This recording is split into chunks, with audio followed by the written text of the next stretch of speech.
नमस्कार, आदाब। आप देख रहे हैं फ्रीडम एक्सप्रेस। मैं हूं अबुल नसर इकबाल। एनसीआरबी की एक रिपोर्ट के मुताबिक देश में महिलाओं और दलितों के प्रति अपराध का प्रतिशत लगातार बढ़ रहा है।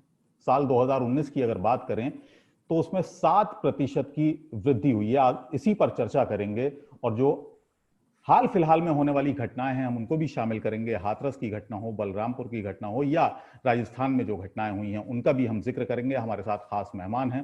हमारे साथ अशोक भारती हैं, प्रोफेसर अशोक भारती, जाने माने दलित एक्टिविस्ट हैं। प्रदीप टमटा साहब हमारे साथ हैं, मेंबर पार्लियामेंट हैं कांग्रेस के। और अनिला सिंह जी हमारे साथ हैं, भारतीय जनता पार्टी की स्पोक्स पर्सन हैं। अशोक भारती जी, आप ही से शुरुआत करते हैं। आप बताइएगा, जिस तरीके की घटनाएं हो रही हैं, शुरुआत यहीं से करेंगे, बाद में हम एनसीआरबी की रिपोर्ट पर आएंगे। जिस तरह की घटनाएं आसपास अभी हाल फिलहाल में देखने को मिल रही हैं, उस पर आपका पहला कमेंट क्या होगा? देखिए, जो तेजी से देश के कोने कोने में दलितों पे जो अत्याचार हो रहे हैं, वो 2-3 ट्रेंड इंडिकेट करते हैं। एक ट्रेंड तो ये इंडिकेट करता है कि देश के सबसे कमजोर तबके होने के नाते दलितों के प्रति जो डिफरेंट पॉलिटिकल पार्टीज की जो सिंपैथी थी, जो कमिटमेंट था, उनके अधिकारों को लेकर जो कन्विक्शन था, वो कन्विक्शन कमिटमेंट अब जो है नहीं रहा है किसी भी पॉलिटिकल पार्टी का जी। और वो कन्विक्शन कमिटमेंट ना रहने की वजह से जो ब्यूरोक्रेसी है, जो अफसरशाही है, पुलिस है, प्रशासन है, उनको ये पता लग गया है कि दलितों पे अत्याचार होता रहे, उनको कोई कार्रवाई करने की जरूरत नहीं है। एक बात तो ये है।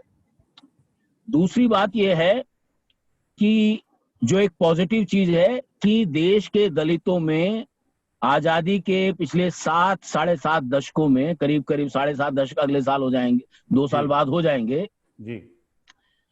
दलितों में अपने व्यक्ति होने की, इंसान होने की चेतना है। वो अपने सम्मान के लिए लड़ रहा है। तो दलित तो अपने आप को गैर दलितों के साथ बराबर मान रहा है, बराबर। लेकिन जो गैर दलित हैं, उसमें कुछ खास जातियां खास तौर से शामिल हैं।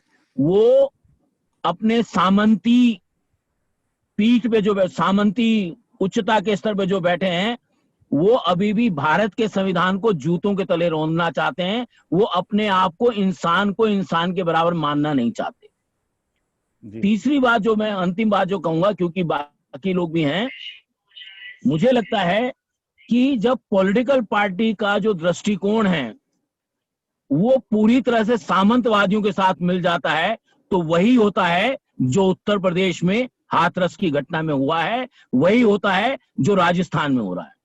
चलिए, राजस्थान में कांग्रेस की सरकार है, उत्तर प्रदेश में भारतीय जनता पार्टी की सरकार है।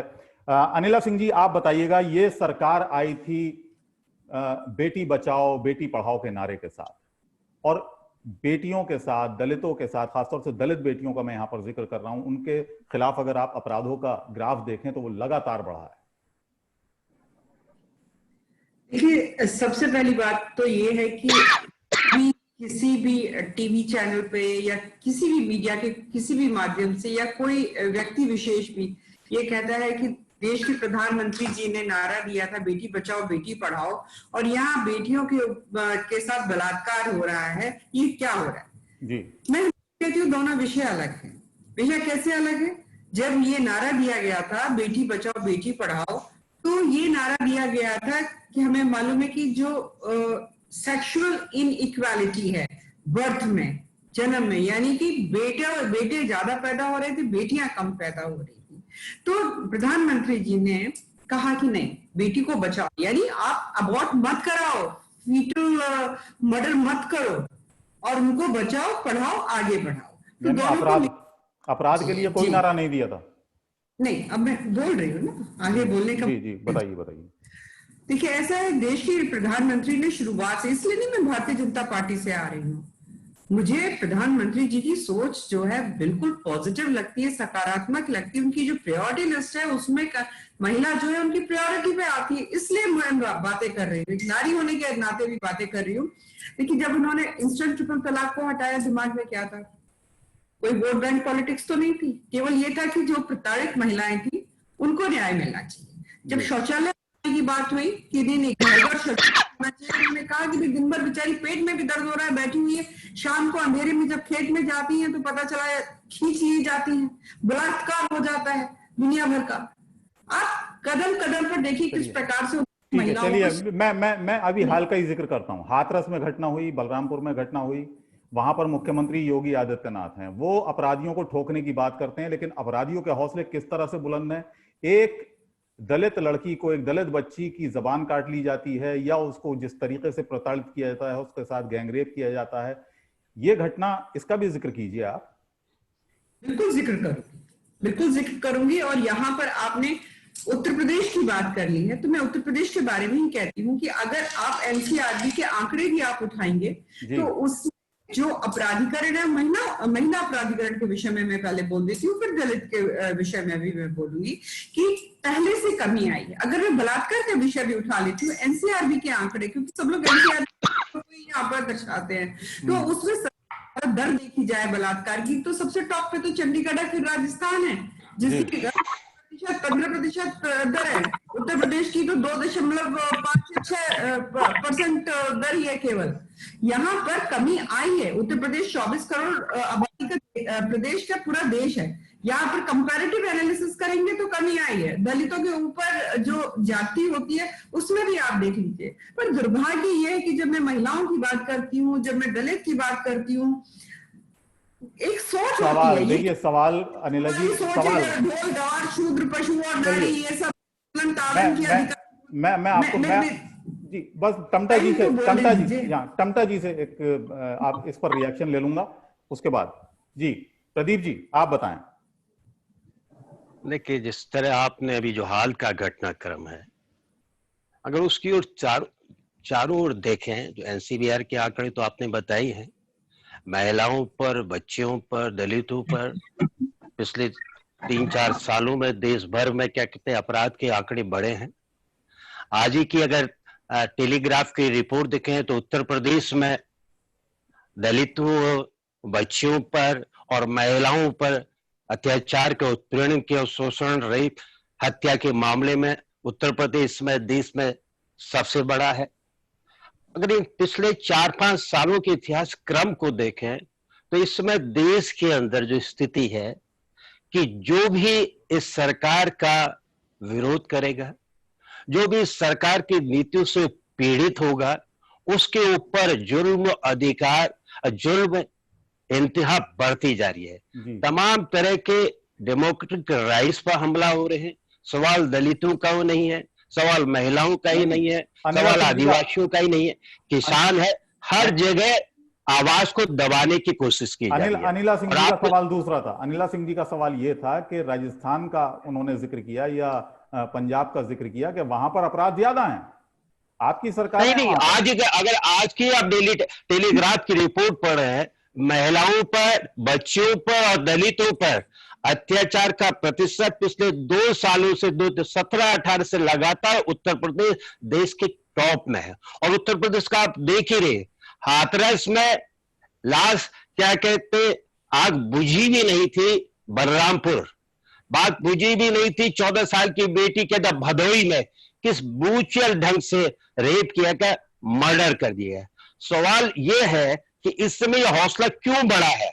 इसलिए बढ़ा है, मैं अनिल सिंह की उनकी बात को भी सुना था, पिछले 5-6 सालों में इस देश में महिलाओं के अधिकार के ऊपर, कमजोर अधिकार के ऊपर हमला हुआ है। आपने ट्रिपल तलाक की बात तो की है, लेकिन केरल के अंदर देश का सुप्रीम कोर्ट का निर्णय है, केरल में जब सबरीमाला में हिंदू महिलाओं को जाने का हक, अधिकार इस देश की सबसे बड़ी न्यायालय ने दिया था, उस न्यायालय के निर्णय के खिलाफ भारतीय जनता पार्टी के तत्कालीन अध्यक्ष और केंद्रीय गृह मंत्री ने कहा था, सुप्रीम कोर्ट को धमकाते हुए, आपको हमारे धार्मिक महिलाओं पर धार्मिक क्षेत्र में हस्तक्षेप करने का अधिकार नहीं है। ये जो ब्राह्मणिकल सोशल ऑर्डर है, जो आरएसएस का जो एक दृष्टिकोण है, दर्द है, जो 5 अगस्त को अयोध्या में हुआ, जहां धर्म सत्ता और राज सत्ता, भागवत और मोदी जो मिले वो एक नए हिंदुस्तान को, जो हिंदुस्तान गांधी और नेहरू का हिंदुस्तान था, डॉक्टर अंबेडकर का हिंदुस्तान था, जिसमें सबके साथ बराबरी का अधिकार दिया गया था, हर वर्ग को, हर जाति को, हर धर्म को इस देश के लोकतंत्र में फलने आगे बढ़ने का मौका था।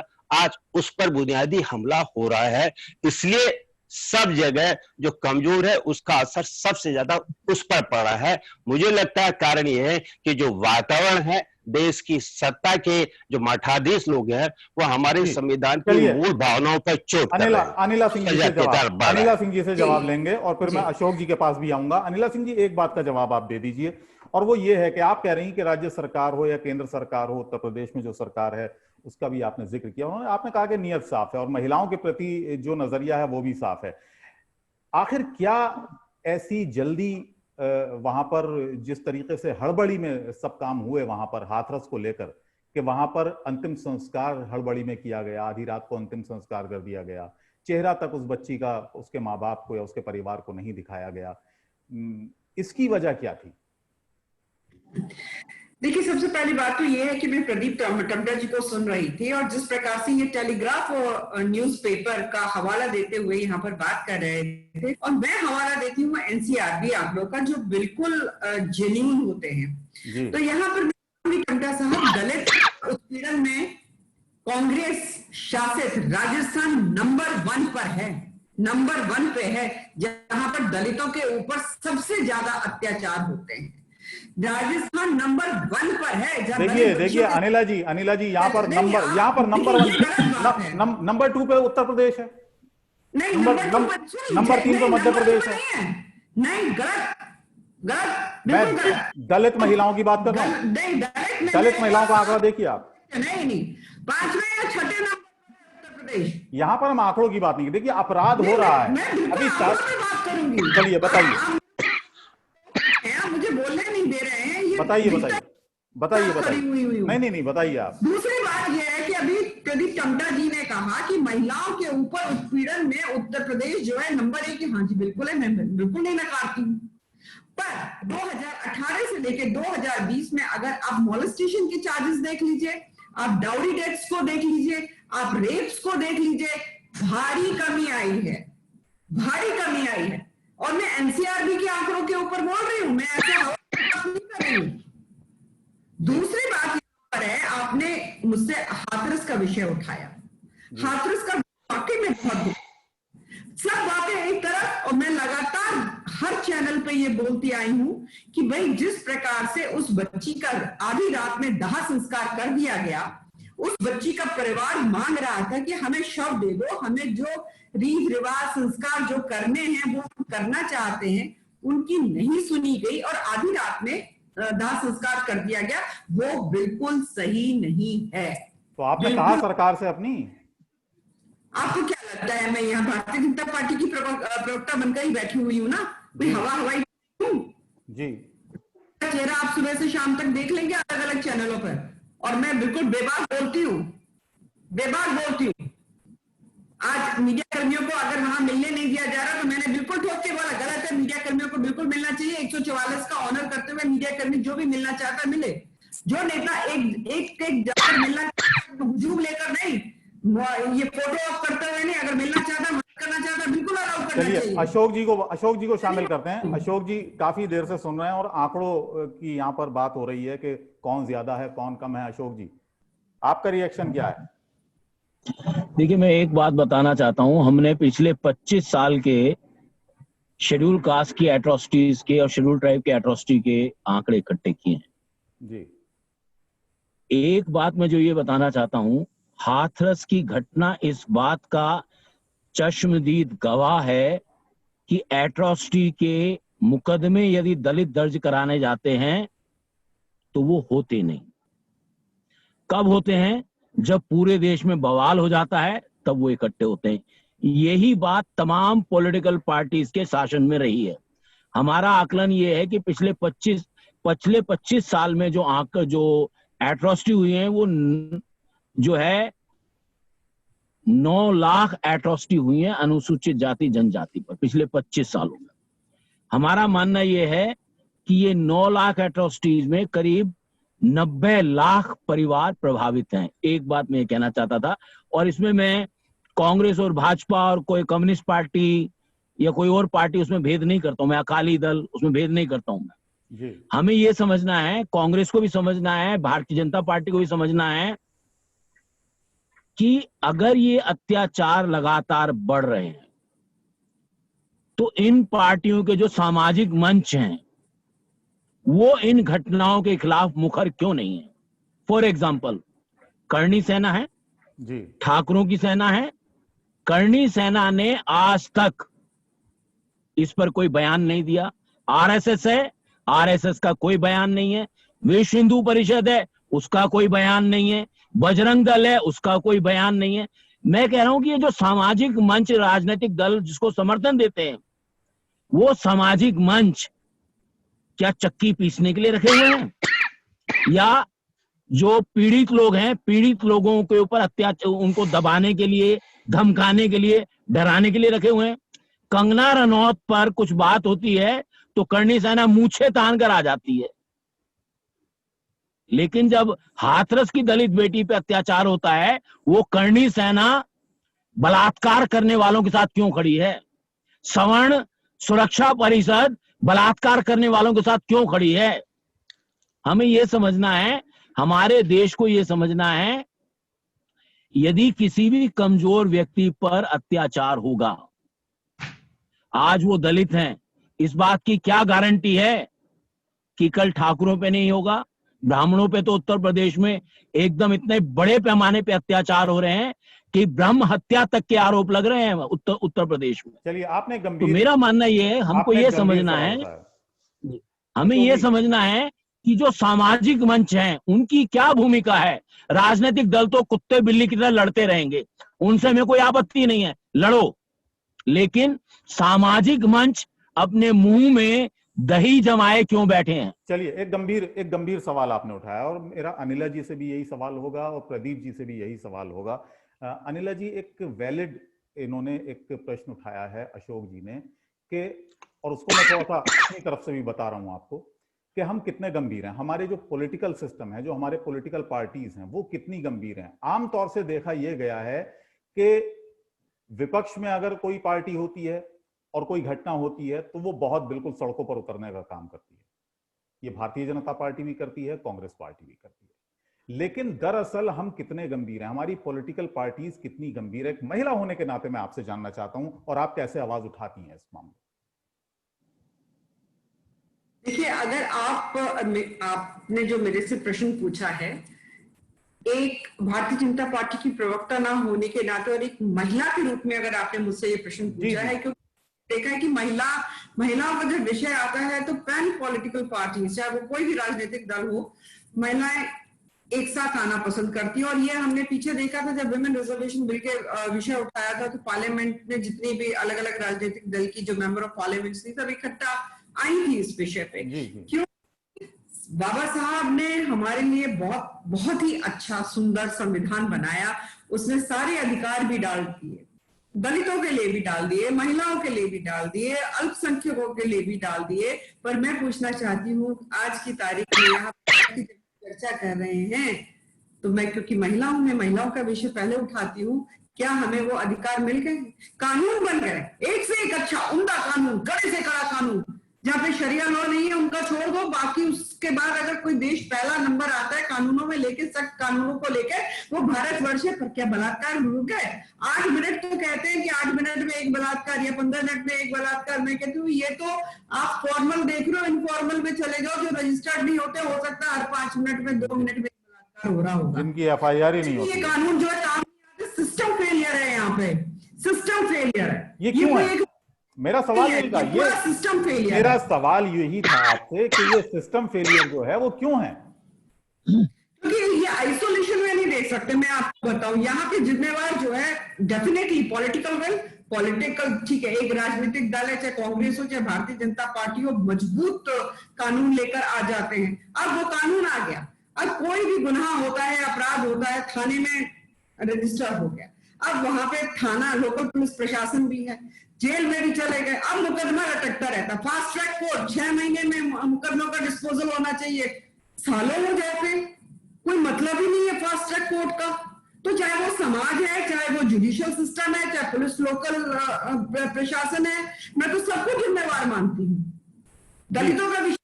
अशोक जी आपके पास आऊंगा, आप जवाब देना चाह रहे हैं, लेकिन उससे पहले मैं प्रदीप जी से एक इस पर रिएक्शन ले लेता हूं। प्रदीप जी आप बताइएगा, ये सिस्टम फेलियर की बात है या राजनीतिक दलों की गंभीरता यहां सवालों के घेरे में? देखिए, मैं दोनों को इसके लिए जिम्मेदार बताता हूं। पहले मैं अशोक जी की बात से शुरू करता हूं। अशोक जी ने तो राजनीतिक दलों की बात को छोड़ के उन्होंने कहा जो सामाजिक संगठन है आखिर वो क्यों खामोश हैं, और उस क्रम में उन्होंने सामाजिक संगठन के नाम क्रमवार लिए हैं। मैं अशोक जी से भी चाहूंगा, ये जो तथाकथित जितने भी सामाजिक संगठन उन्होंने आरएसएस से लेकर विश्व हिंदू परिषद बजरंग बन गए, वो एक ही संघ परिवार के संगठन है। और ये संघ परिवार आप जानते ही है, जब भारत का संविधान लागू हुआ था तो उन्होंने भारत के संविधान को मानने से मना कर दिया था। देश के अंदर सबसे पहला जब महिलाओं को अधिकार देने के लिए हिंदू कोड बिल बन रहा था, तब सबसे पहले उन अधिकारों के खिलाफ यही जो संघ परिवार था और उसकी बिरादरी के संगठन थे वो विरोध में खड़े थे। एक चीज ये है। दूसरी चीज समझ लीजिए, अपराध होते हैं, अपराध होने के बाद सरकारों का या राजनीतिक दलों का क्या व्यवहार होता है, क्या उनका निर्देश होता है, क्या वो अनुसरण करते हैं, उस चीज को समझने की जरूरत है। इस देश के अंदर दलितों को, जनजाति को जो भी अधिकार मिलेगा, सिर्फ दलितों को भी अगर आप वो करेंगे, चाहे अल्टरनेटिव एक्ट हो, सिविल राइट एक्ट हो, एट्रोसिटी एक्ट हो, ये समाज के वंचित वर्ग को, दलितों को एम्पावरमेंट करने के लिए, सशक्तिकरण करने के लिए ये सारे कानून कांग्रेस के द्वारा बनाए गए थे। ये राजनीतिक दल का, सरकारों का काम है कि कमजोर के वर्ग में के हक में खड़ा होना।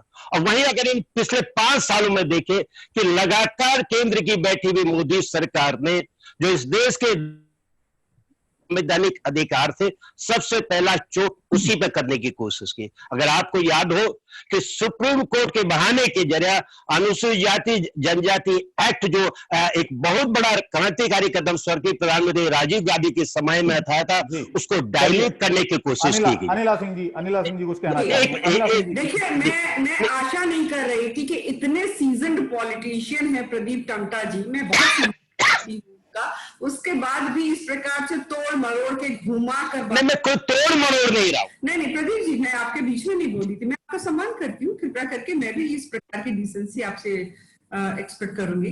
देखिए, अभी हिंदू कोड बिल के बारे में इन्होंने कह दिया, हिंदू कोड बिल का हमें पता है कि किस प्रकार से जवाहरलाल नेहरू जी जो है डर गए थे, इनकी हिम्मत नहीं हुई कि वोट बैंक पॉलिटिक्स के तहत हिंदू कोड बिल में पहल करने की। दूसरी बात यह है कि आरएसएस उन्होंने कहा, ठीक है, ये आरएसएस जो है इस दुनिया की, विश्व की सबसे बड़ी सोशो कल्चरल ऐसी एनजीओ है जो इधर उधर। अच्छा, एक आरोप उन्होंने आरएसएस पे लगाया कि बताइए, क्या आरएसएस ने इस घटनाक्रम का भारत की बेटी पर क्या दो व्यक्तियां बीच में नहीं बोली थी। इंदिरा गांधी कह रही थी मैं कहती हूँ गरीबी हटाओ, और ये कहते हैं इंदिरा को हटाओ। अरे इंदिरा भी चली गई, गरीबी यहीं रही। आपके राजीव गांधी जी ने कहा था 1 रुपया दो तो 15 पैसे पहुंचते। ये नरेंद्र मोदी जी हैं जिन्होंने डीपीटी किया, डायरेक्ट जो 1 रुपया जाना है तो 1 चलिए हमारा अनिला जी ये डिस्कशन कहीं और जा रहा है। ये राजीव गांधी, इंदिरा गांधी और फिर आजादी तक पहुंच गया। चाहिए थी ना, मैं तो महिला और दलितों हुई हूँ, पर अगर राजनीतिक करेंगे तो मैं यहाँ पे शांत थोड़ी ना रहूंगी। नहीं, उन्होंने ये आरोप जरूर लगाया कि आरएसएस को बड़ी मुश्किल होती है बाबा साहब का जो संविधान है कि राजीव गांधी जी ने ये किया, जवाहरलाल नेहरू जी ने ये किया। नहीं, अरे राजीव गांधी ने एक्ट बनाया था दलित के पक्ष में, आपने तो उसे कमजोर किया। देना चाहेंगे तो क्या मैं यहाँ पर चुप बैठने के लिए तो नहीं हूँ, मैं तो प्रवक्ता हूँ, बोलूंगी। आप दलित और महिलाओं के ऊपर बात करिए, मैं दलित और महिलाओं के ऊपर बात करूंगी। आप अपने कांग्रेस का बखान करेंगे तो मैं भी सच्चाई यहाँ पर दर्शाऊंगी कि किस प्रकार से कांग्रेस पार्टी ने इस देश को गरीब क्या महागरीब बना के रख दिया। देखिए, एक चीज प्रदीप जी, ये सच्चाई से अनिला सिंह जी ने बयान किया कि ये भी इस बात की पक्षधर नहीं थी उत्तर प्रदेश के हाथरस में जिस तरीके की घटना हुई है, और जिस तरीके से जो लोकल एडमिनिस्ट्रेशन है उसने इस पूरी घटना को हैंडल किया, उन्होंने अपना आक्रोश भी बताया है। अशोक जी कुछ कहना चाह रहे थे यहाँ पर। अशोक जी बार अभी बार जो मैं एक बात कह लूं आपकी इस बात पर, चलिए बताइए, बताइए, जल्दी से बता दीजिए। नहीं भाई, जो सवाल है, क्या हाथरस का प्रशासन चाहे डीएम हो, एसपी हो, ये खुद निर्णय ले सकता है कि आधी रात में बच्ची को जला करके सारे सबूतों को मिटा दिया जाए? उसको तो अंतिम संस्कार कहा नहीं जा सकता है। बिना राज्य की सरकार के सहमति के वो क्रम नहीं होगा। और अनिला जी जैसा कह रही है, अगर उसमें राज्य सरकार की सहमति नहीं थी तो उत्तर प्रदेश का हाईकोर्ट ने इलाहाबाद में भी कहा कि राज्य की सरकार ने उन अधिकारियों के विरुद्ध जिन्होंने एक मृतक को भी उसके जो एक मानवीय अधिकार से उस परिवार को वंचित किया, उनके खिलाफ क्या कोई कार्रवाई की? क्या उन अधिकारियों को दंड की कार्रवाई की गई? क्या कोई हरकत उत्तर प्रदेश की सरकार ने, योगी सरकार ने जिला प्रशासन के खिलाफ कोई कार्रवाई की? कहीं नहीं है। तो यह है कि जिला प्रशासन बिना राज्य की सहमति के कुछ वहां पर नहीं कर रहा था। और क्यों जिला प्रशासन राज्य सरकार के निर्देश पर तमाम उसको बंद करने की तमाम एविडेंस को समाप्त कर रहा था, ये तो वही ज्यादा बेहतर ढंग से किया जा सकता। और आज वहां मीडिया को भी नहीं जाने दिया जा रहा। आखिर क्या कर रहे हैं देश के? अशोक जी आप अपनी बात पूरी कर लीजिए। देखिए, मैं ये कहना चाहता हूं, एकाकी घटनाएं बड़ी दुखद होती हैं, लेकिन मैं इस बात से काफी जो है शॉक्ड रहता हूं जब भी मैं बहस में जाता हूं कि एकाकी घटनाओं को पर बात करने के साथ साथ हम अपनी जिम्मेदारियों को दरकिनार कर देते हैं। 3 बड़े फैक्टर हैं। मैं टमटा जी से और अनिला जी से निवेदन करना चाहता हूं, उन 3 फैक्टर पर कोई नहीं सोच रहा है। जिनकी सरकार है वो भी नहीं सोच रहे हैं, जिनकी सरकार नहीं है उनका तो सोचने का मुझे नहीं लगता कि कोई बड़ा इस वक्त वो होगा। 3 फैक्टर क्या है? इंडिया की जो ब्यूरोक्रेसी अफसरशाही है उसमें 70% हिस्सेदारी non schedule caste, non schedule tribe, non OBCs और नॉन वीमेन की है।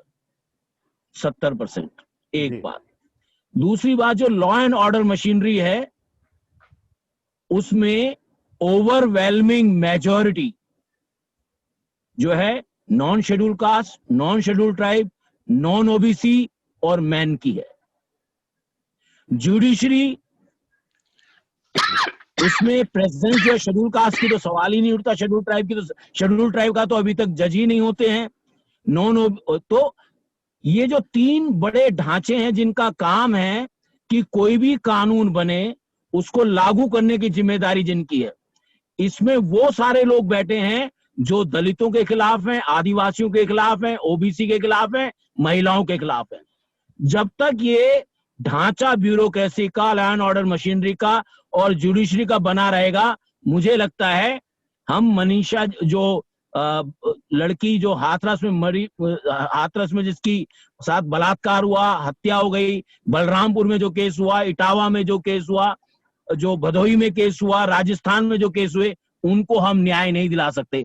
तो मेरा पॉलिटिकल पार्टी से कहना है, stop lip servicing, do something constructive, ensure democratization of bureaucracy, judiciary and law and order machinery as per the population of the people in this country, as per the population of the women in the country.